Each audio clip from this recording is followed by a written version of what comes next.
RSS के खिलाफ लड़ने से पहले समझना और जानना जरूरी है। आज राष्ट्रीय स्वयंसेवक संघ आरएसएस का नेटवर्क देखकर Cambridge, Harvard, Oxford, IIM, IIT, BIT, NIT और पूरी दुनिया हैरान है। आखिर क्यों? आप भी जान लीजिए। आरएसएस का नेटवर्क राष्ट्रपति, उपराष्ट्रपति, प्रधानमंत्री, गृह मंत्री, वित्त मंत्री, लोकसभा सभापति और 18 मुख्यमंत्री, 29 राज्यपाल, 1 लाख शाखाएं, 15 करोड़ स्वयंसेवक, 1 लाख सरस्वती विद्या मंदिर, 5 लाख आचार्य, 1 करोड़ विद्यार्थी, 2 करोड़ भारतीय मजदूर संघ बीएमएस के सदस्य, 11 लाख भारतीय रेल मजदूर संघ बीआरएमएस के सदस्य, 1 करोड़ एबीवीपी के कार्यकर्ता, 15 करोड़ बीजेपी सदस्य, 1200 प्रकाशन समूह, 9000 पूर्णकालिक, 7 लाख पूर्व सैनिक परिषद, 1 करोड़ विश्व हिंदू परिषद सदस्य, पूरे विश्व में 30 लाख बजरंग दल के हिंदुत्व सेवक, 1.5 लाख सेवा कार्य, 18 राज्यों में सरकारें, 303 लोकसभा सांसद, 68 राज्यसभा सांसद, 1460 विधायक,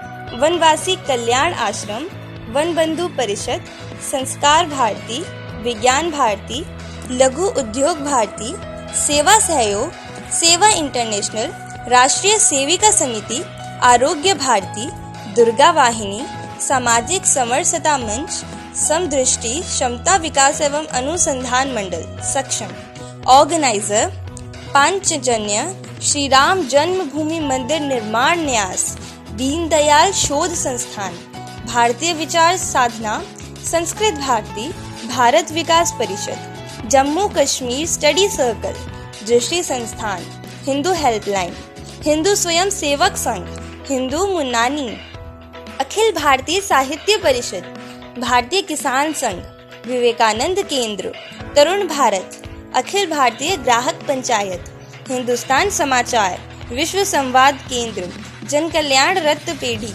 इतिहास संकलन समिति, स्त्री शक्ति जागरण, एकल विद्यालय, धर्म जागरण, भारत भारती, सावरकर अध्यासन, शिवाजी अध्यासन, पतित पावन संगठना, हिंदू एकता और ऐसी कई अनेक संस्थाएं जो चातुर्वर्णीय हिंदू धर्म की रक्षा के लिए काम कर रही हैं, दिन रात लोगों के मोटिवेशन का काम कर रही हैं। आरएसएस के पास करीब 10 लाख प्रचारक हैं जिन्होंने अपने इस जातिवाद चातुर्वर्णीय ब्राह्मण धर्म की रक्षा के लिए आजीवन अविवाहित रहने का फैसला किया है और उनकी परवरिश की जिम्मेदारी उनके समाज ने ली है।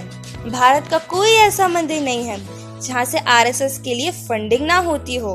विदेशों से भी अकूत पैसा मिलता है। धर्म के नाम पर कहीं ना कहीं कोई ना कोई कार्यक्रम हमेशा चलते रहते हैं। ये कांग्रेस या कम्युनिस्ट पार्टी नहीं है जो इसकी जड़ें इतनी आसानी से हिल जाएंगी।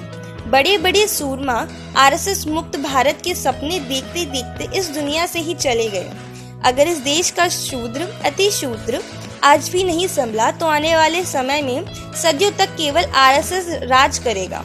मनुस्मृति की चातुर्वर्णीय व्यवस्था लागू होकर रहेगी जिसमें शूद्र ओबीसी सेवा कर्म करेंगे, अति शूद्र एससी अछूत बनेगा, अवर्ण एसटी को जंगलों से भी बेदखल कर दिया जाएगा। मुस्लिम सेकंड क्लास सिटीजन बनकर रहेगा। जितनी उछल कूद करनी हो कर लेना, लेकिन हासिल कुछ नहीं होगा। जब भी धर्म के खिलाफ बोलोगे, देशद्रोही या धर्म का दुश्मन कहकर आपकी जुबान काट ली जाएगी। कानों में पिघला हुआ शीशा उड़ेल दिया जाएगा। चीखते रहना, ढोल और नगाड़ों की आवाज में आपकी आवाज को दबा दिया जाएगा। अब सवाल यह उठता है कि मुसीबत से बचने का रास्ता क्या है। आज 85% शूद्र बहुजन समाज के जागरूक लोग मनुवादी व्यवस्था से छुटकारा पाने के लिए अलग अलग संगठन बनाकर अभियान छेड़े हुए हैं। यदि ये सारे छोटे बड़े संगठन एक साथ खड़े होकर मनुवाद का विरोध करें तो आरएसएस कितना भी ताकतवर क्यों ना हो, उसकी हार निश्चित है। सभी बहुजन संगठनों के लोग 3 संकल्प जरूर लें कि 1. हम मूर्ति पूजन नहीं करेंगे। 2. हम जाति भेद नहीं मानेंगे। 3. हम ब्राह्मण से संस्कार नहीं कराएंगे।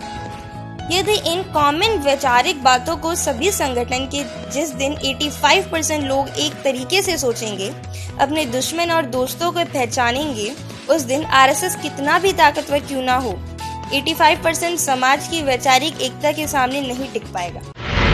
अगर आपने अभी तक हमारा चैनल सब्सक्राइब नहीं किया है तो सब्सक्राइब करें और घंटी का बटन बिल्कुल भी दबाना ना भूलें ताकि सभी लेटेस्ट खबरें पहुंच सकें आप पे सबसे